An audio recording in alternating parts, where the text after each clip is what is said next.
आप देख रहे हैं अनहोनी। तो चलिए बढ़ते हैं आज की इस कहानी की ओर। आज से 10 साल पहले मेरे साथ एक ऐसी घटना घटी जिस घटना ने मेरी पूरी जिंदगी ही बदल दी। पहले मैं भूत प्रेत, काला जादू, डायन, इन सब बातों को एक सिरे से ही नकार दिया करता था और मेरे सामने जो ये सब बातें करते थे उनका भी मैं काफ़ी मजाक उड़ाया करता था। मगर मुझे कहाँ पता था कि इस घटना के बाद से मैं उन सब बातों का मजाक तो क्या, उन सब बातों को सुनते ही ज़ोर ज़ोर से कांपने लगूंगा। दरअसल हुआ कुछ यूँ था कि उस समय मैं अपने गांव में ही रहा करता था और गांव से बाहर एक कारखाने में काम किया करता था। उस समय हमारा गांव काफ़ी छोटा और जंगलों से घिरा हुआ था, जिस कारण रात होते ही चारों तरफ घना अंधेरा छा जाया करता था। उस समय गांव के काफ़ी लोग खेती किया करते थे। मेरे भी पापा और बड़े भैया खेती किया करते थे, लेकिन मैं फैक्ट्री में काम करता था। मेरे घर से फैक्ट्री काफ़ी दूर था, जिस कारण मुझे आने जाने में काफ़ी परेशानियों का सामना भी करना पड़ता था। तो मैंने काफ़ी मुश्किल से पैसे जमा करके एक बाइक खरीदा और उसी को लेकर फैक्ट्री आना जाना करने लगा। मैंने काफ़ी मेहनत करके उस बाइक को लिया था। तो बाइक खरीदने के बाद मैं काफ़ी खुश था। कारखाने में मेरी ड्यूटी सुबह के 11 बजे से रात के 9 बजे तक की होती थी। पहले घर से आने जाने में 1 घंटे का समय लगता था, मगर बाइक आ जाने के बाद वो 1 घंटा 20 मिनट में बदल गया। मतलब कि अब मुझे फैक्ट्री से घर आने जाने में 1 घंटे की जगह 20 मिनट ही लगते थे। तो इससे मेरा समय काफ़ी बच जाया करता था। खैर, एक बार फैक्ट्री में काफ़ी काम होने की वजह से मेरी छुट्टी 1 घंटे लेट हुई।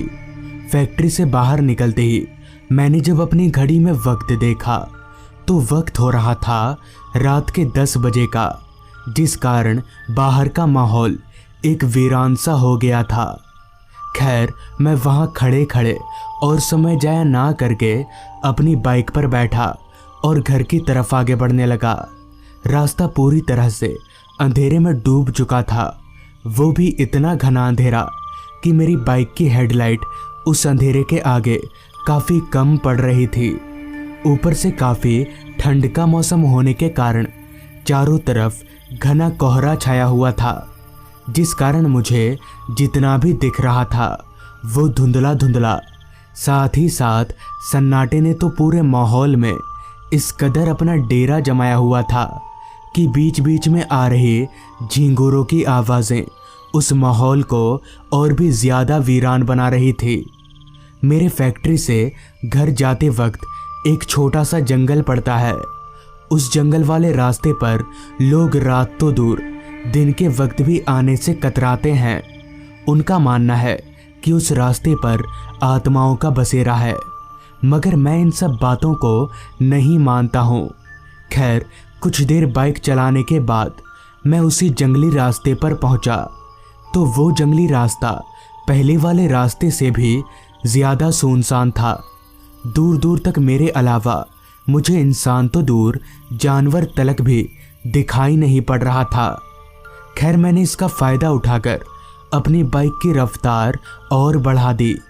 अभी मैं आगे बढ़ ही रहा था कि तभी अचानक मेरी बाइक झटका खाने लगी और 2-3 झटकों में बंद पड़ गई। तो अचानक इस तरह बाइक को बंद होता देख मैं एकदम से चौंक गया कि आखिर बाइक को हुआ तो हुआ क्या। जिसके बाद मैं बाइक स्टार्ट करने की काफ़ी कोशिश करने लगा, मगर मैं अपनी हर कोशिश में नाकाम हो गया, क्योंकि इतनी कोशिश करने के बावजूद भी मेरी बाइक स्टार्ट ही नहीं हुई। अब मैं काफ़ी परेशान हो गया था और मुझे समझ नहीं आ रहा था कि मैं करूं तो करूं क्या। अभी भी मेरा घर यहाँ से काफ़ी दूर था और मेरी इतनी हिम्मत नहीं थी कि मैं बाइक को धक्का देकर ले जा सकूं। अभी मैं खड़े खड़े सोच ही रहा था कि तभी मुझे कहीं से किसी के हंसने की आवाज़ सुनाई पड़ी। तो उस आवाज़ को सुनकर मैं काफ़ी हैरान हो गया कि भला इतनी रात गए इस जंगल वाले रास्ते पर कौन होगा। जिसके बाद मैंने अपनी निगाहें इधर उधर घुमाई तो वो हंसने की आवाज़ आ कहाँ से रही है ये सोचकर, मगर इधर उधर नज़रें दौड़ाने के बाद जब मुझे वहाँ कोई नहीं दिखा तो मैं इसे अपने मन का वहम मानकर दोबारा से बाइक स्टार्ट करने की कोशिश करने लगा। अभी मैं कोशिश कर ही रहा था कि तभी मुझे एक बार फिर से हंसने की आवाज़ सुनाई पड़ी, लेकिन इस बार वो आवाज़ काफ़ी तेज थी, मानो कोई मेरे आसपास ही हंस रहा हो। इस बार मैं ध्यान से उस आवाज़ को सुनकर उस आवाज़ की ओर अपनी निगाहें दौड़ाई तो उस आवाज़ की ओर देखते ही मेरे होश उड़ गए और मेरा सर एकदम से घूमने लगा, क्योंकि उस आवाज़ की ओर नज़रें घुमाते ही मैंने देखा कि वो आवाज़ कहीं और से नहीं बल्कि मेरे बगल के पेड़ के ऊपर से आ रही है। और पेड़ के ऊपर एक आदमी बैठा हुआ है जिसकी शक्ल पूरी तरह से सफ़ेद है और उस आदमी के सर के ऊपर 2 सींग भी निकले हुए थे। साथ ही साथ उस आदमी के मुंह से खून टपक रहा था। ये नज़ारा देखकर मैं समझ गया कि ये कोई इंसान नहीं बल्कि एक राक्षस है और शायद वो राक्षस अब मुझे मार डालेगा। अभी मैं डर के मारे कांप ही रहा था कि तभी वो राक्षस एकदम पेड़ के ऊपर से कूदकर मेरे सामने खड़ा हो गया। तो उस राक्षस को मेरे करीब देखकर मेरा कांपता शरीर और ज़ोर ज़ोर से कांपने लगा। मैं समझ गया था कि यही मेरी आखिरी रात है और अब मैं शायद नहीं बचूंगा कि तभी उस राक्षस ने मुझे उठाकर धड़ाम से ज़मीन पर पटक दिया। उसने मुझे इतनी तेज पटका था कि मुझे काफ़ी तेज चोट आई, जिसके बाद उस राक्षस ने मेरा पैर पकड़ा और मुझे घसीटते हुए जंगलों के अंदर ले जाने लगा। अपनी मौत को अपने सामने देखकर मैं तो कांप ही रहा था, मगर फिर भी मैंने हिम्मत नहीं हारी। मैं अपने पैर को उस राक्षस के हाथ से छुड़ाने की काफ़ी कोशिश करने लगा, लेकिन उस राक्षस की शक्ति के आगे मैं एक जिंदा लाश की तरह था। वो राक्षस मुझे घसीटता हुआ जंगल के काफ़ी अंदर ले आया, जहाँ मेरे चिल्लाने का भी कोई फ़ायदा नहीं होने वाला था।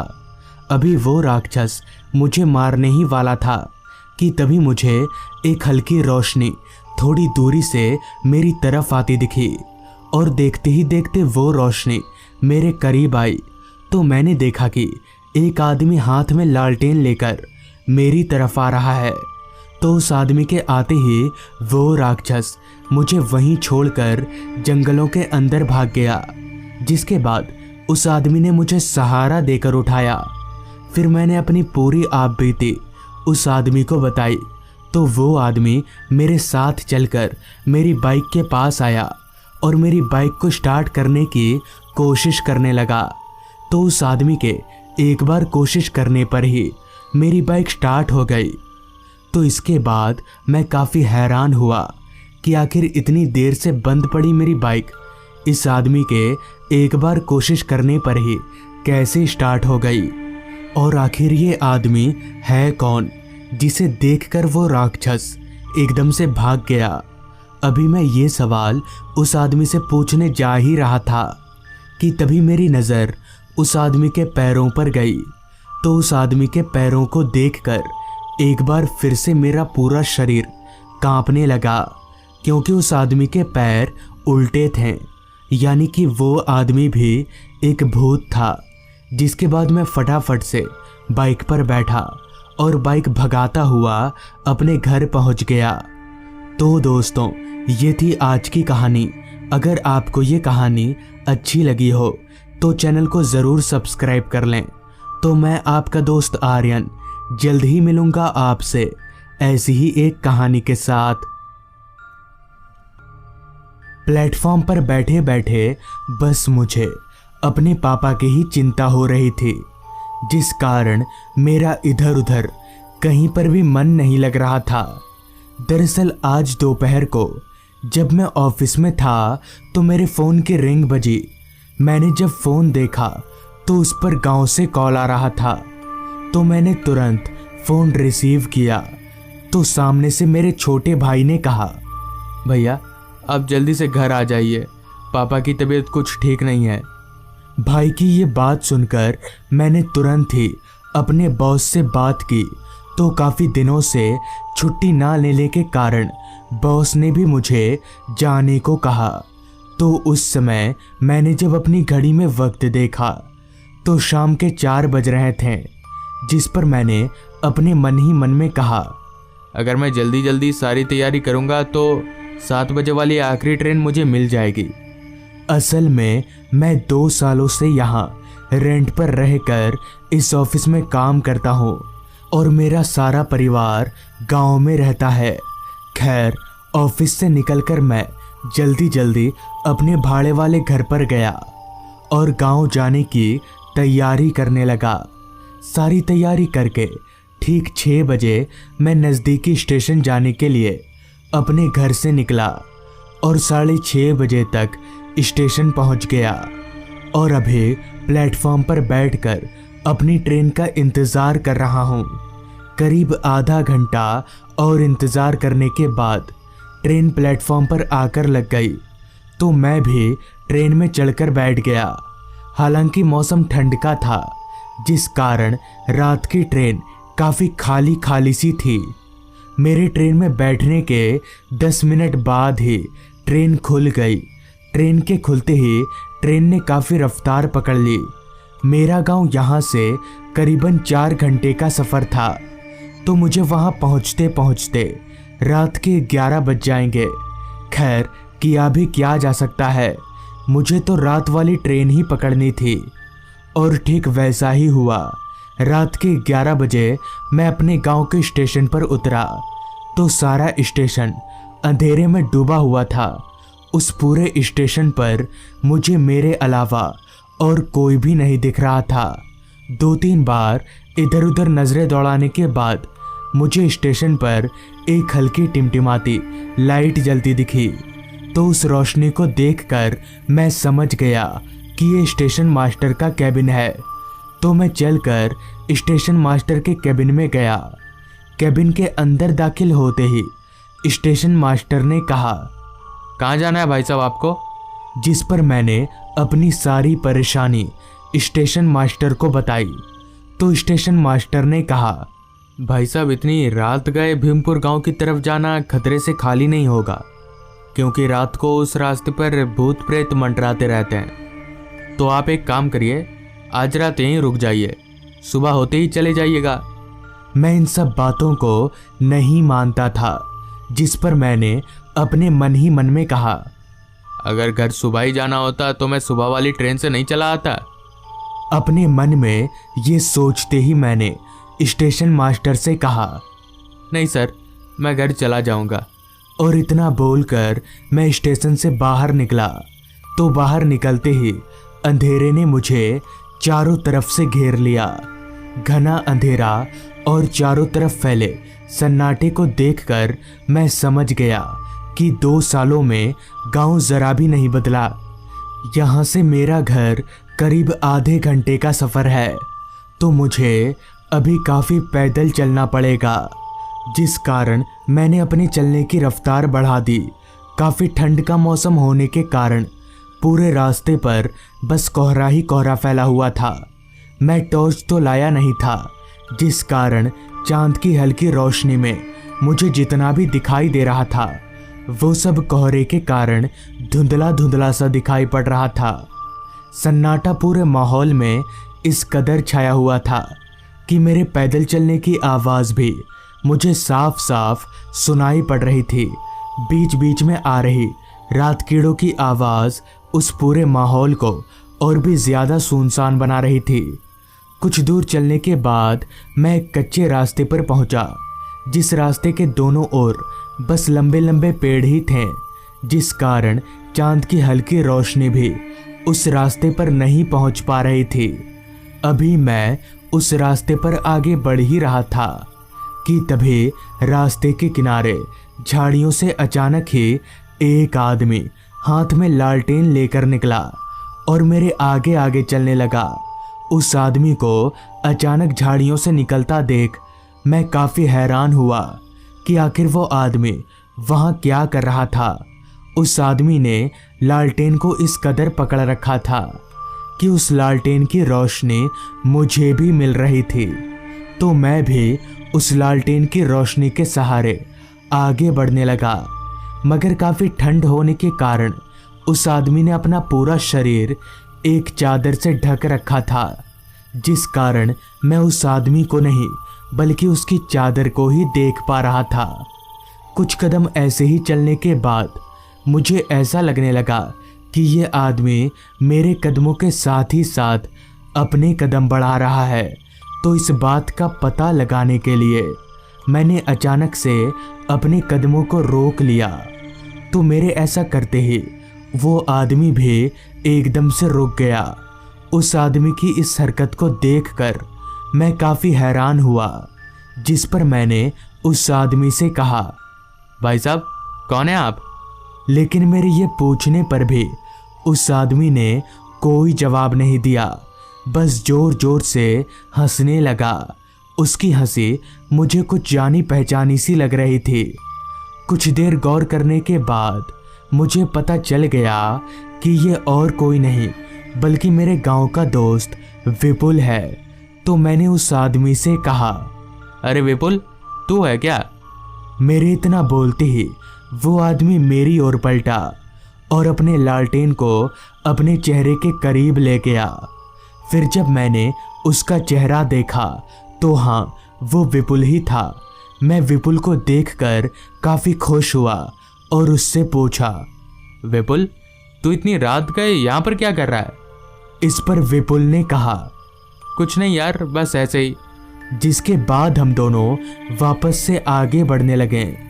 कुछ दूर आगे बढ़ते ही हमें रास्ते के बीचों बीच 3 आदमी बैठे हुए दिखे। उन्होंने रास्ते को इस कदर घेरा हुआ था कि ना तो कोई आगे आ सके और ना ही कोई जा सके। उन तीनों आदमियों के करीब पहुंचकर हम रुक गए। तो इतनी रात गए ये तीनों लोग रास्ते को घेर कर क्यों बैठे हैं? अभी मैं ये सोच ही रहा था कि तभी मेरी नज़र उन तीनों के चेहरे पर गई। तो उनका चेहरा देखकर मेरे होश उड़ गए और मैं जोर जोर से कांपने लगा, क्योंकि उन तीनों का चेहरा पूरी तरह से जला हुआ था और उनकी आंखें सफ़ेद चमक रही थीं।